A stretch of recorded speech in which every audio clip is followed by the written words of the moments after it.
Hi, this is Mo Volans for Mastering the Mix, and in this series of videos we're taking a look at mixing and mastering techniques that should help you improve your overall sound. In this video we're going to take a look at stereo enhancement, how you should do it, how you shouldn't do it, and also the tools you can use to ensure that your phase is correct and that you're mono compatible. So let's get into it. So here we are in our Logic mastering project, and the first thing you're going to notice is the amazing amount of plugins in our mastering chain here. Now, of course, this isn't normal, this isn't the amount I'd usually use, but I'm going to be showing you several different ways that you can enhance your stereo image, so we're going to be using a number of plugins. Now, one plugin that's going to stay constant throughout the session is Levels from Mastering the Mix. It's going to stay here, and it's going to stay in the stereo field mode. This is because it gives us a great representation of what's happening in our stereo field. It also gives us a correlation meter. On top of that, we can solo out our mono signal, which is extremely important for checking mono compatibility. We can even solo out our left and right sides and our mid and sides as well. Now, a quick word on phase and the phase correlation meter. You really want to be seeing measurements at around this level towards the +1. When you're halfway between the halfway point and +1, it shows you that you've got equal similarities in the left and right sides.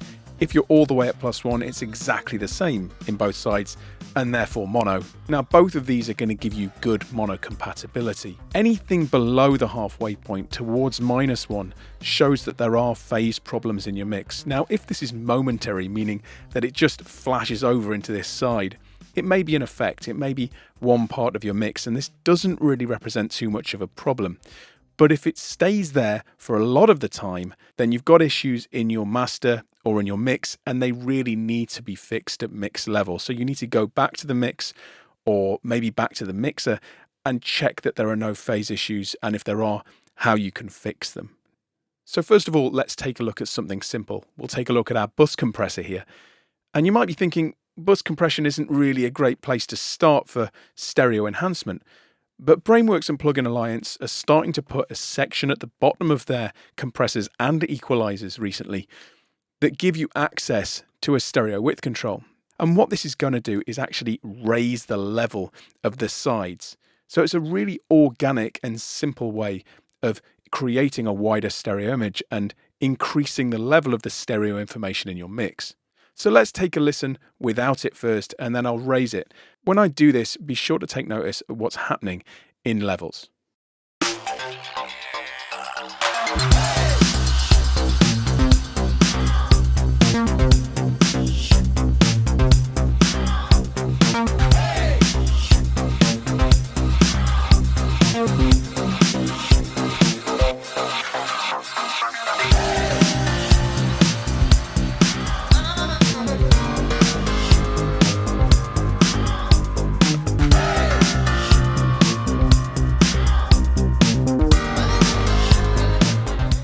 So you can see that when I went way over the top there, not only did we get an incredible readout on the stereo image meter, but we got some correlation errors and things started to turn red. Now, clearly we wouldn't go this far with this control. I'm going to be using very, very subtle amounts here, but it does show you what can happen if you go too far with these sort of treatments.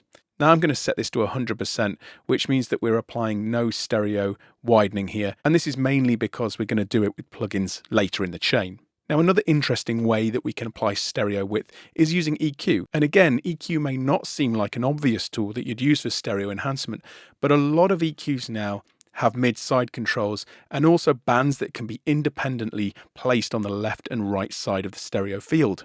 This is FabFilter Pro Q3. A lot of you will know it. It's a really awesome EQ and probably somewhat of an industry standard now, really. One superpower that it has when it comes to stereo enhancement is that we can have our bands placed anywhere in the stereo field. So let's take a look at this band here, for example. If I right click and I go to stereo placement, I placed it on the left, but we can have it on the left, the right. It can be a stereo band, which is pretty much standard, or it can treat the mid or the sides. In this case, I've put one band on the left-hand side and one band on the right-hand side. I'm going to change the scaling so you can see this very clearly. Now, we're only adding a dB of EQ really to both sides, but you can see they've got different curves and they're in different spots on the frequency range. This essentially creates differences in the left and right side, and most stereo enhancement does that. It creates a difference on the left and the right sides, so you hear a difference and it sounds wider. Let's take a listen to this and see if you can hear it. Now again, it's very subtle, but it should be. We're mastering.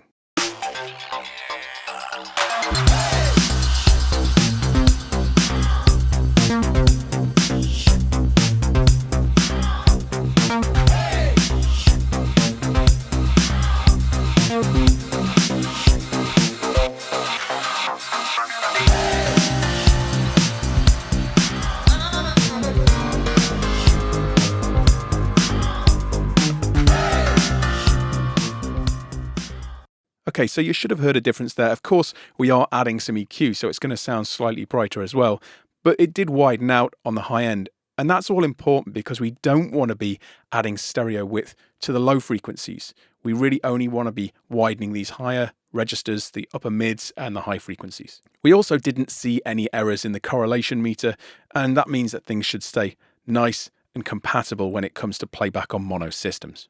Now, when it comes to widening stereo image with EQ, the Brainworks BX Digital version 3 is one of the best options. It's really got the same technology that we saw in their compressor, and it allows us to enhance the stereo width here by increasing the level of the stereo section or the sides, and we can also apply EQ and filters to the stereo information as well. Now, moving outside of EQ and into something that's a little bit more intrusive, let's look at delay. Now, I said before that you can increase stereo width by changing things in the left and right side. We've done it with frequency so far, but you can do it with delay. So if you delay one side very slightly, you are going to get an increase in stereo width. Usually this is done in the mix with individual mix elements, but you can, if you're very careful, use it for mastering. So this is micro shift from Sound Toys, and it does exactly what it says on the tin. It micro shifts one side very slightly, and this creates sort of modulation effects, almost chorus-like effects, and can make things incredibly wide. Here you can see that I've got a really low mix amount. The focus is on the upper frequencies. I've got it in style number 1, which is pretty much the most subtle. The detune amount is close to minimum and the delay is very tight. So these are all very, very subtle and careful settings. But let's take a listen to it in action and see if you can hear the difference.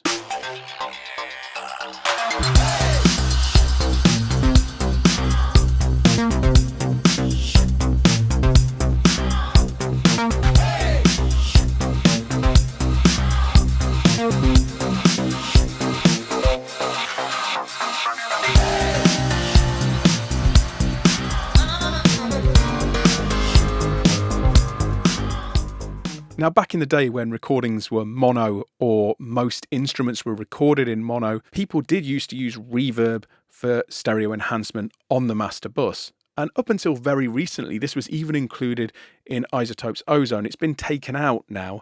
And I think the reason for this is most people aren't going to be applying reverb to the entire master bus. And this is probably due to the fact that a lot of mixes are now more heavily processed. A lot more elements are in stereo. It's very easy to get stereo width in the mix.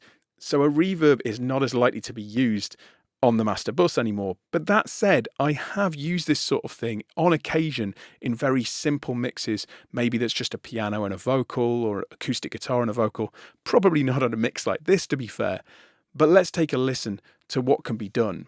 So I've got a very short reverb here with a very short decay rate and a wide stereo width. I've also mixed it at about 16%, so it's pretty subtle.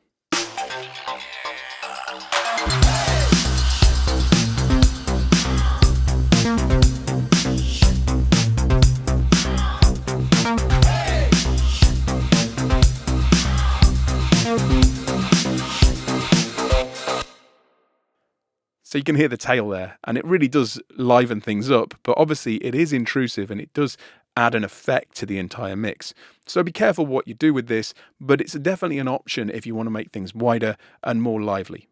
Now finally, the most obvious way to enhance your stereo image is to use a stereo enhancement plugin, and these are purpose built. So you're going to find plenty of options and plenty of features here that are geared to exactly what you need when it comes to enhancing your stereo image. For example, let's take a look at T-Rack's quad image. This is a multi-band stereo enhancer. And this is really useful because it allows you to focus on specific frequency ranges in your master or your mix. And I've set mine here to be above, say, 6 or 7K, and I've got some enhancement here. Then the high mids are also enhanced. The low mids, going from 1K down to 112 Hertz, are completely untouched. And then below 112 Hertz, I've actually got a negative amount, giving us a more mono signal. I'm going to turn these other ones off to ensure that we're only processing with the T-Racks, and we'll take a listen.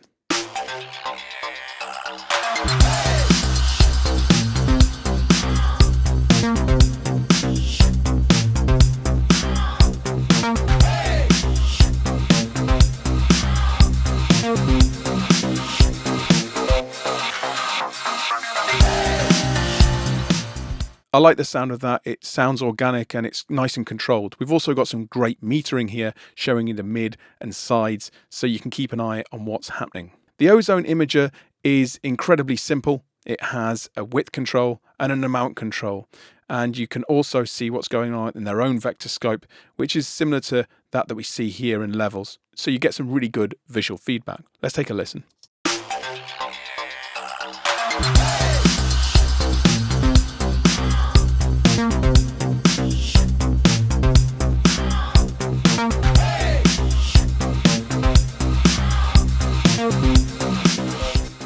So to my ears, this is a little bit more intrusive and a little bit more extreme. Of course, you can dial this back, but it definitely has got quite an intense effect to it. Now, that might be what you want in some mixes, and all of these have got their own sound. My favourite of the bunch here has to be Leapwing Audio's Stage 1. I put this in a lot of my mastering chains, so you'll see it in a lot of my videos. It's very simple to use, and when it comes to stereo width, this section here, the width control, is where it's at. I tend to set this at around 50 or 60 and make sure that the high pass filter is set to about 150 to 200. Let's take a listen to this in action so you can hear it.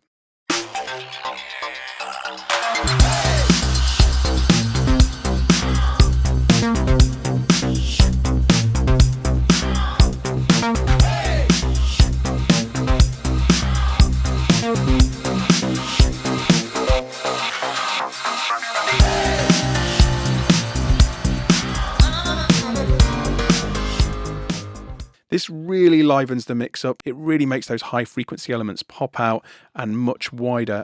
That's why I love this. It sounds like it's happening in parallel to me, so it is really organic and really does work with the mix that you've already got. So hopefully this has been helpful and has given you some ideas for a few ways that you can enhance your stereo image without going over the top. And remember, using levels at all times will ensure that you've got things in check and that you've got no phase problems and that you can check things in mono at any time. As always, thanks for watching, and I'll see you next time.